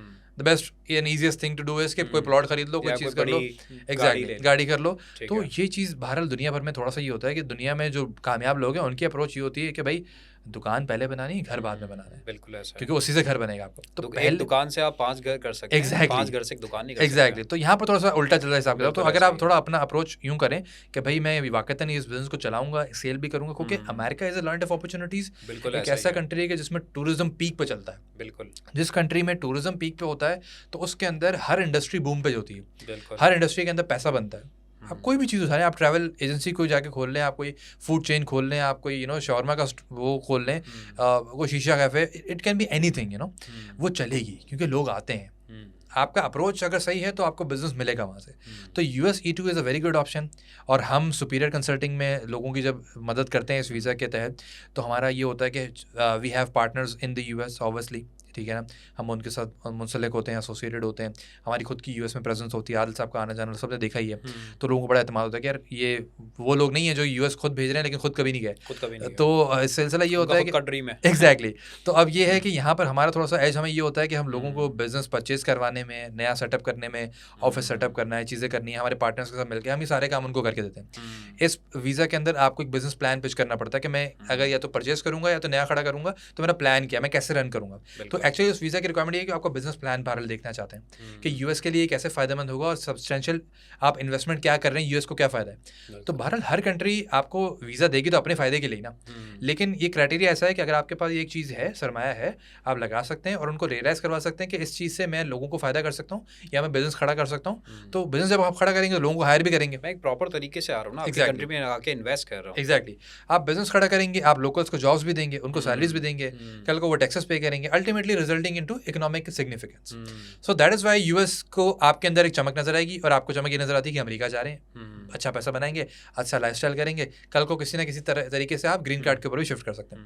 तो US E2 is a very good option मैं समझता हूँ। अच्छा, इसमें स्टार्ट के अंदर इनिशियली फॉर एग्जांपल अगर कोई फैमिली या कोई इंसान अगर अप्लाई करता है 1 करोड़ रुपया जैसे उसके पास है, तो उसको स्टार्ट किस तरीके से लेना होगा? स्टार्ट इस तरह से लेना है कि वीज़ा अप्लाई करने से मतलब इसमें तरतीब ये है कि वीज़ा पहले, इन्वेस्टमेंट बाद में। ठीक है, ठीक है ना। हम इसको एज अ स्लोगन भी अपने बहुत सारे प्रमोशनल उसमें यूज़ कर रहे होते हैं कि भाई वीज़ा पहले, इन्वेस्टमेंट बाद में, इस तरह से कि आप इनिशियली तो एप्लीकेशन पिच करेंगे और बिजनेस प्लान पिच करेंगे और एविडेंसेस देंगे। जाहिर सी बात है, जब आप कह रहे हैं कि मैं 1 करोड़ रुपये लगाने की पोजीशन में हूँ या 2 करोड़ रुपये लगाने की पोजीशन में हूँ, तो वो कहाँ पर है? बैंक अकाउंट में होगा या एसेट के सूरत हाल में आप पेश करेंगे, तो आप उनको ये सारे एविडेंसेस देंगे। उन एविडेंसेस को जज करने के बाद देख लेंगे अच्छा ठीक है, ये बंदा इन्वेस्ट करने की पोजीशन में है, इनको वीज़ा इशू किया जाए, आने दिया जाए। बिल्कुल जब आप ऐसा ही। आएंगे तो बहरहाल अब आप ऐसे वीज़ा के ऊपर आ रहे हैं कि जहाँ पर आपको अभी काम करना है, आपको ये सेटअप खड़ा करना है, चीज़ें करनी है, तो आप मॉनिटर हो रहे हैं, क्योंकि अगले 2 साल बाद फिर आप एक्सटेंशन नहीं ले सकते अगर आपने वो काम किया ही नहीं तो। बिल्कुल। ठीक है ना, तो ये आपका सिस्टम जो कि इंटीग्रेटेड होता है, टैक्सेशन इंटीग्रेटेड होती है, हर चीज़ अच्छा, मुंसलिक है। इस बीच अगर वो काम चले ही ना, आपने जनरली आपने जो है हाँ। वो सब चीज़ें आपने जो है वो स्टार्ट की, हाँ। बट वो इनिशियली वो चीज़ चल नहीं देखिए सकी। बिजनेस तो बहरहाल ऐसा ही है कि चलेगा क्या या तो नहीं गवर्नमेंट इसमें चलेगा। हेल्प आउट करती है कि मैं एक्सटेंड करना चाहता हूँ, 2 साल के मेरा काम चला नहीं, बट मैं ट्राई कर रहा हूँ अपने हिसाब से, there are programmes, giving my हाँ बेस्ट कि मैं वो काम कर सकूँ। हाँ, तो देयर आर प्रोग्राम्स, आप जाकर कल को इन्वेस्टमेंट भी अपनी रेज भी कर सकते हैं। इन्वेस्टर्स के पास चले जाएं, एंजल इन्वेस्टर्स के पास चले जाएं, कैपिटल आप उठा लें। बट ऑब्वियसली हर बंदा आपके ऊपर इन्वेस्ट तब करेगा, चाहे वो अमाउंट के जरिए हो या कंट्री आपको इन्वेस्ट अगर कर रही है वीज़ा के जरिए, तो वो इसीलिए है कि आप कल को उनको फ़ायदा देंगे। जो आप प्लान दे रहे हो आपको एग्जीक्यूट करना पड़ेगा। अगर आप फेल हो जाते हैं तो यकीनन आपको टाटा अल्लाह हाफ़िज़ ही कहा जाएगा। तो ये चीज़ तो बहरहाल अपनी जगह पर है कि वीज़ास दिए जाते हैं कंट्री के अपने बेनिफिट के लिए। ठीक है। तो ये चीज़ है, but still it is very achievable, and considering this point कि US is a land of opportunities, किसी को हमने देखा नहीं कि बहुत मिजरेबली फेल हो गया हो, और आपको इस डर से बहरहाल निकल के खेलना पड़ता है। दुनिया को कोई भी मोटिवेशन स्पीकर उठाएंगे तो आप पॉजिटिव अप्रोच के साथ आपने जाना है और आपने खड़ा करना है। तो ये एक बहुत अच्छा ऑप्शन है इस वक्त, क्योंकि एक जब पाकिस्तानी जो इस पूरे परेशान कुन माहौल के अंदर के मिसाल के तौर पे जो भी हमने अभी स्टार्ट पे परेशानी है कि रोड के ऊपर मुझे नहीं पता कि मैं घर ये मोबाइल के साथ पहुंचूंगा नहीं पहुंचूंगा, ऐसे ही मैं अपनी गाड़ी के साथ पहुंचूंगा नहीं पहुंचूंगा, ये परेशानी से निकल के जब वो एक कंफर्ट माहौल के अंदर जाता है, जब उसको नज़र आता है कि यार दुनिया इससे बहुत आगे है, हाँ, मैं तो कोई 90s में जी रहा था वहाँ ऐसे ही पर, और ये तो 2024 वाकई में मुझे फील हो रहा है कि ऐसे ही है। 2024 के अंदर हुआ है। ऐसे ही है, तो वो फिर उस लाइफ स्टाइल को कंटिन्यू रखने के लिए मेहनत करता है ऐसे ही है, कि यार मुझे उस जगह पे बैक वापस नहीं जाना, हाँ ऐसे ही। जाऊँ हाँ, 15-20 दिन के लिए जाऊँ, जाऊँ, अच्छा, फैमिली से अच्छा। मिलूँ और आ जाऊँ, ऐसे ही है। लाइफ यहीं पर है। तो भाई ऐसे ही है। ऑब्वियसली वो चीज़ को, अच्छा इसके अलावा और कौन से ऑप्शन हैं? अच्छा, इसके अलावा ऑप्शंस है, फॉर एग्जांपल अगर हम चूँकि बिजनेस तबके पे बात कर रहे हैं, वो लोग जो सरमाया कर सकते हैं या एंटरप्रेन्योरशिप के ऊपर अगर अब हम आ गए हैं, तो कुछ ऑप्शंस हैं, मैं शेयर कर देता हूँ। जैसे कि यूएस का L1A वीज़ा है। ठीक है। अब बहुत सारे लोगों को इसके बारे में नॉलेज नहीं है, हम इसको बड़ा अभी कोशिश करें कि लोगों को तक आगाही पहुंचाएं कि अगर आप किसी ऐसी कंपनी में काम कर रहे हैं जिस कंपनी को चलते हुए साल भर से ज़्यादा का अरसा हो चुका हुआ है, आपको उस कंपनी में साल भर से ज़्यादा अरसा हो चुका है काम करते हुए एज एन एम्प्लॉई, ठीक है, आपकी पोजीशन अगर सीनियर है, सीनियर मैनेजर हैं, या कंपनी के शेयर होल्डर्स में से भी अगर आप हैं, डायरेक्टर हैं, ठीक है ना, प्राइवेट लिमिटेड कंपनीज जो होंगी वो ज़्यादातर उसको समझ पाएंगी। जैसे प्राइवेट लिमिटेड कंपनीज में होता है कि ये बंदा इतना डायरेक्टर है, ये इतना इतना है, या वो मैनेजर है, दिस एंड दैट। तो अगर आप सीनियर मैनेजर हैं, एग्जैक्टली, तो अगर आप सीनियर बंदे हैं, कंपनी चाहती है अब आपको कि अब आप यूएस जाएं, उनकी ब्रांच ऑफिस खोलें। ठीक है। ठीक है, तो इस वीज़ा के तहत L1A वीज़ा जो है वो सीनियर मैनेजर्स को, एग्जीक्यूटिव लेवल लोगों को अलाउ करता है कि आप आके अपनी कंपनी का ब्रांच खोलें और उसको होलसेल यहाँ रन करें। ठीक है। तो इस वीज़ा के तहत आप और आपकी फैमिली यूएस आ सकती है। शर्त सिर्फ ये थी कि आपका 1 साल का उस कंपनी में एक्सपीरियंस होना चाहिए। ठीक हो गया, साथ में आप अपनी फैमिली को ला सकते हैं। 2 साल के बाद आप ग्रीन कार्ड के ऊपर डायरेक्टली शिफ्ट कर सकते हैं। ज़बरदस्त। अब इसके अंदर कोई मिनिमम इन्वेस्टमेंट की रिक्वायरमेंट नहीं है, क्योंकि अगर इन्वेस्टमेंट करेगी भी तो कंपनी एग्जैक्टली। और दूसरा ये कि बहरहाल कोई मिनिमम शर्त नहीं है। ठीक है। जैसे कि यूएस का मशहूर ज़माना प्रोग्राम है EB-5 का, ठीक है, ग्रीन कार्ड का प्रोग्राम है, ठीक है, लेकिन इन्वेस्टमेंट की रिक्वायरमेंट क्या है कि $1.5 मिलियन आप लगाएंगे बिजनेस में, नए बिजनेस में, तब ग्रीन कार्ड मिलेगा। 18 महीने का प्रोसेस का टाइम भी है, 2 साल ऑलमोस्ट बनते हैं, 2 साल का प्रोसेसिंग टाइम है, $1.5 मिलियन लगाने तब ग्रीन कार्ड मिल रहा है। या अगर आप रूरल एरियाज में जा रहे हैं तो वो कहते हैं $8 लाख कम से कम भी लगाओ। तो उस वीज़ा से अगर आप कंपेयर करें L1A को, तो आपको इन्वेस्टमेंट की कोई मिनिमम रिक्वायरमेंट नहीं है, और आप अपने जो है वो बिजनेस को स्टैब्लिश भी कर रहे हैं, चला भी रहे हैं, फैमिली को भी साथ में लेके जा रहे हैं, और 2 साल बाद ग्रीन कार्ड मिल जाएगा आपको। तो which option is more feasible? Definitely L1A, right. तो एक बहुत अच्छा ऑप्शन है, आप इसको कर सकते हैं। बहुत सारी कंपनीज जो चाहती हैं एक्सपेंड करना, कंपनी का क्या फ़ायदा हो रहा है कि कंपनी एक्सपेंड कर रही है, और नेचुरली उस बंदे का क्या फ़ायदा है, उसको यूएस में रिहाइश मिल रही है। तो अब इसमें बहुत सारे वो लोग जो फैमिली बिजनेस में भी होते हैं, तो वो भी स्ट्रेटेजाइज कर सकते हैं इस काम को कि कैसे किया जाए। तो एक्सपर्ट ओपिनियन के लिए जब आप आएंगे तो हम आपको आपके केस के ऊपर वर्किंग करेंगे आपके साथ मिलके, और तरतीब यही होती है कि हम अपने यूएस पार्टनर्स के साथ मिलके आपको आपके बिजनेस प्लान के ऊपर काम करेंगे, आपकी पिटिशन तैयार करेंगे। जाहिर सी बात है, इसमें आप जब बता रहे हैं कि मैं ऑफिस स्टैब्लिश करूंगा, चीज़ें करूंगा, तो आपको हर चीज़ करके दिखानी है उनको। बिल्कुल ऐसा ही। आप जो है वो एक ऑफिस का स्पेस भी लेंगे, एक सर्टेन अमाउंट अपना हर चीज़ ब्रेक डाउन करके बताएंगे कि मैं ऑफिस के फर्नीचर पे इतना लगाऊंगा, तो मेरा इतना सैलरीज का इतना होगा, चीज़ें होंगी। एक प्रॉपर बिजनेस प्लान आप देंगे, और उस सब में हम आपको मदद करते हैं। अगर रफली किसी को ये जानना हो कि यार फिर भी कितना लग जाएगा, कितना इन्वेस्टमेंट लग जाएगा, तो आई वुड से कि अगर आप $25,000 निकाल सकते हैं, साइड पे कर सकते हैं, तो L1A वीज़ा आपका हो सकता है। $25,000 $25,000 आप अगर साइड पे 70-75 एग्जैक्टली, तो अगर आप कर सकते हैं including every fees of official, office setup करना, चीज़ें करना, बिजनेस स्टैब्लिश करना, कंपनी रजिस्टर करना, बिजनेस प्लान बनाना, एक यूएस के लॉयर की सर्विस लेना, ऑन ग्राउंड आप किसी बाएतमाद इदारे से जोड़ रहे हैं उसकी सर्विस लेना, ये सारे काम करने के लिए आप $25,000 का आप साइड पे कर सकते हैं, तो L1A वीज़ा आपका हो सकता है। बेस्ट है। अब इसके बाद दूसरी वो चीज़ अलग है कि जो कंपनी बताएगी अपने बिजनेस प्लान के साथ कि मैं अगर बिजनेस प्लान दे रहा हूँ अगले 5 साल का, तो 5 साल के लिए कंपनी के पास क्या है पीछे पड़ा हुआ बैक में। ऑब्वियसली कोई कंपनी अगर एक्सपेंड कर रही है यूएस की तरफ, तो वो ऐसी कंपनी तो नहीं होगी कि जिसके पास कुछ भी नहीं था, ठीक है ना, होगा कंपनी के पास बैकअप तो होगा, तभी तो वो इस तरह की हम बात कर रहे हैं। तो बहरहाल वो बैकअप होना चाहिए। आप बताएंगे बैंक स्टेटमेंट्स के थ्रू, चीज़ों के थ्रू कंपनी की स्टैंडिंग क्या है और कैसे वो प्लान रखती है इसको एक्सपेंड करने के लिए, सैलरीज कैसे निकालेगी, चीज़ें कैसे होंगी।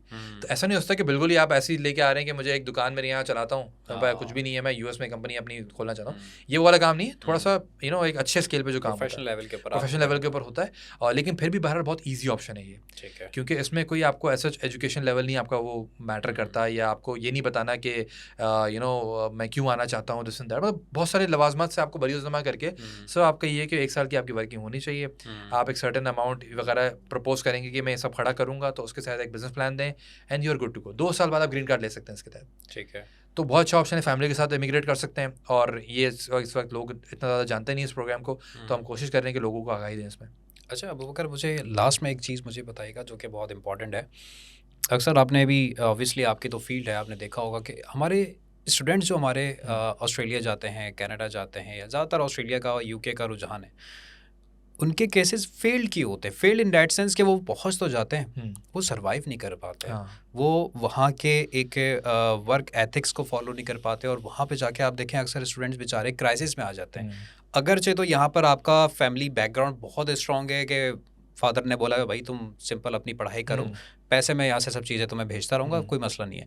बट वहाँ पे जाके जिसने जॉब भी करनी है और साथ में जो है वो अपनी एक्सपेंसेस भी बेयर करने हैं, वहाँ पे क्राइसिस कहाँ से स्टार्ट होते हैं और क्या इशू होता है, ये काइंडली एड्रेस कीजिए। देखिए, इंटरनेशनल स्टूडेंट अगर आपने बनना है ना, और बाहर पढ़ाई मतलब आला तालीम के लिए आपने सोच लिया कि मुझे बाहर जाना है, तो इसके लिए बहरहाल आम स्लैंग में अगर कहें तो बहुत जिगरा चाहिए, बहुत मुश्किल काम है, आसान काम नहीं है। बिल्कुल सही कह रहे हैं। इसमें ऑन टॉप सबसे ज़्यादा चीज़ होती है वो आपकी होम सिकनेस होती है। जब आपको होम सिकनेस घर की याद आने लगती है ना, आपका दिमाग वहाँ चलने लगता है, तो फिर आप वैसे हर काम में थोड़ा पीछे होने लग जाते हैं, स्लो हो जाते हैं, ठीक है ना। तो एक तो बहुत ये आपको उसके लिए वो चाहिए।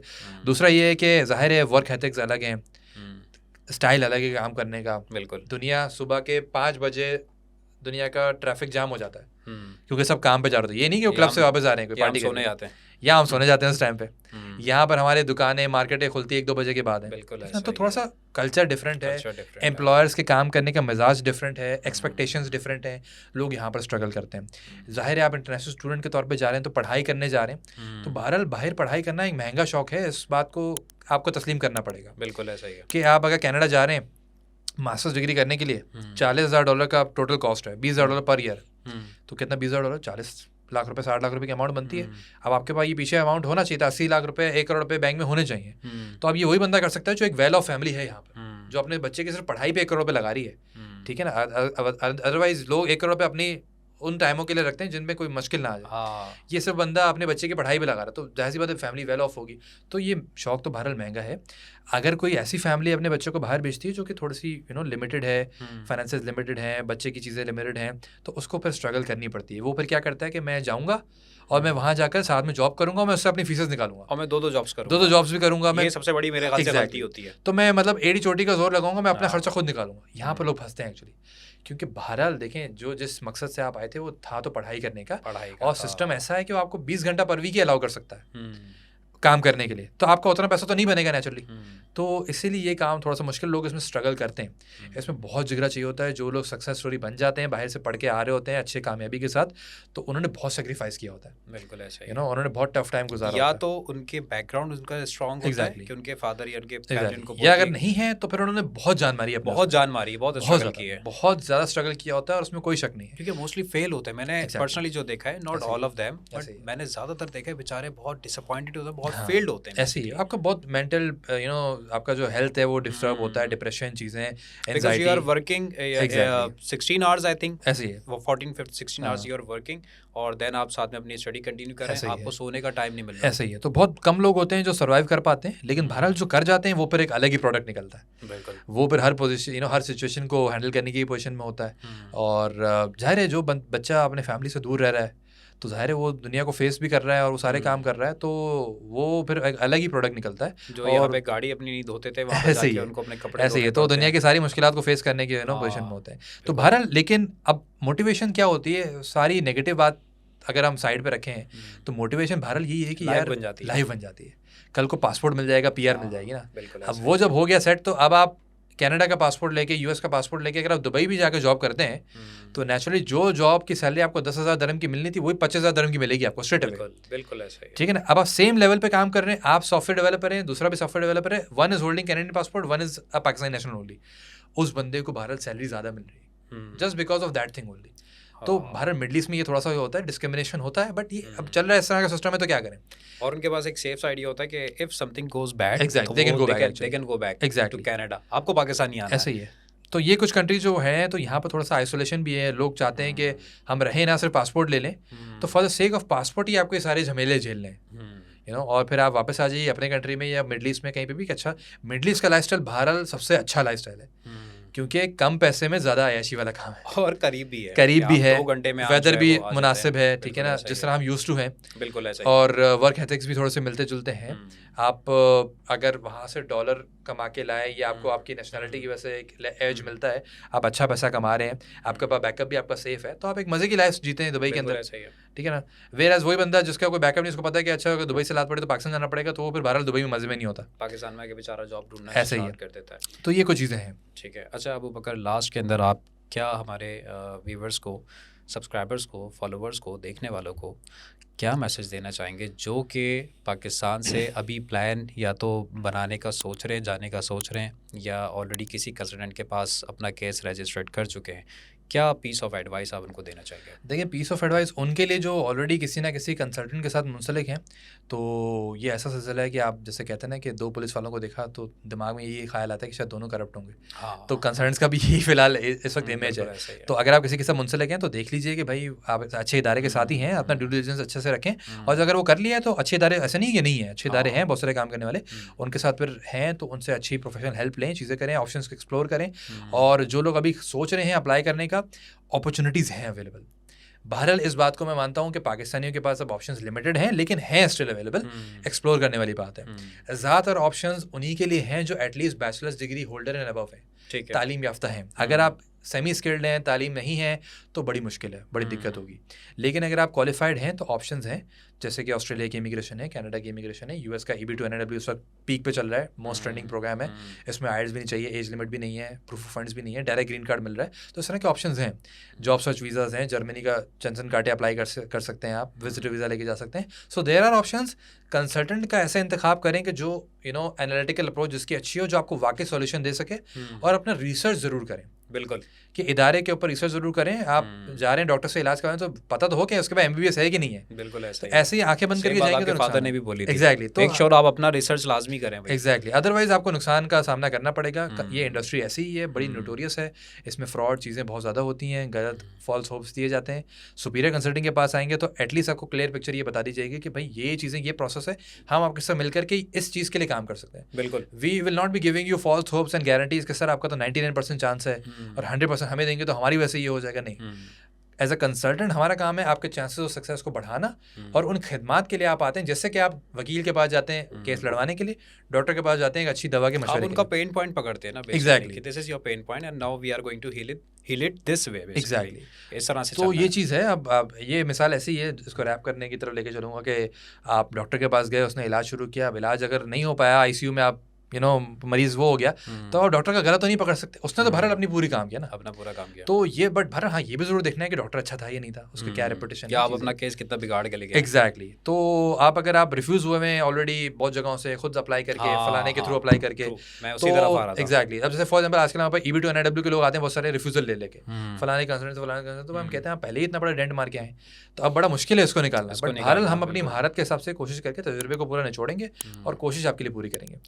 अबू बकर आपका बहुत बहुत शुक्रिया, आप हमारी पॉडकास्ट में आप अपना कीमती वक्त दिया, और आई होप कि काफ़ी यार सुनने वालों के लिए बहुत इन्फॉर्मेटिव एक पॉडकास्ट रही होगी। जो डिटेल्स में चीज़ें हमने डिस्कस की हैं ये उन लोगों के लिए, स्पेशली मैं कहता हूँ यंग हमारी यूथ के लिए भी, फैमिलीज़ के लिए भी बहुत इंपॉर्टेंट पॉडकास्ट है, क्योंकि इसमें वो पॉइंट्स हमने डिस्कस किए हैं जो कि शायद आप लोगों के दिमाग में चलते हैं। आप लोग कंसल्टेंट के पास नहीं भी जाते तो आपस में सोच रहे होते हैं, डिस्कस कर रहे होते हैं, बट वो पॉइंट्स हमने डिस्कस किए हैं। तो आई होप कि आप लोगों के लिए एक अच्छी पॉडकास्ट रही होगी। अबू बकर आपका बहुत बहुत शुक्रिया, आप हमारी पॉडकास्ट में आपने अपना कीमती वक्त दिया। इंशाल्लाह आप लोगों से नेक्स्ट पॉडकास्ट में दोबारा से मुलाकात होगी किसी दूसरे गेस्ट के साथ, किसी दूसरे टॉपिक पर, किसी दूसरे हम कारोबार को, बिज़नेस को डिस्कस करेंगे इंशाल्लाह। मैं तो आपका होस्ट अली कासिम, अपना ख्याल रखिएगा। अल्लाह हाफ़िज़।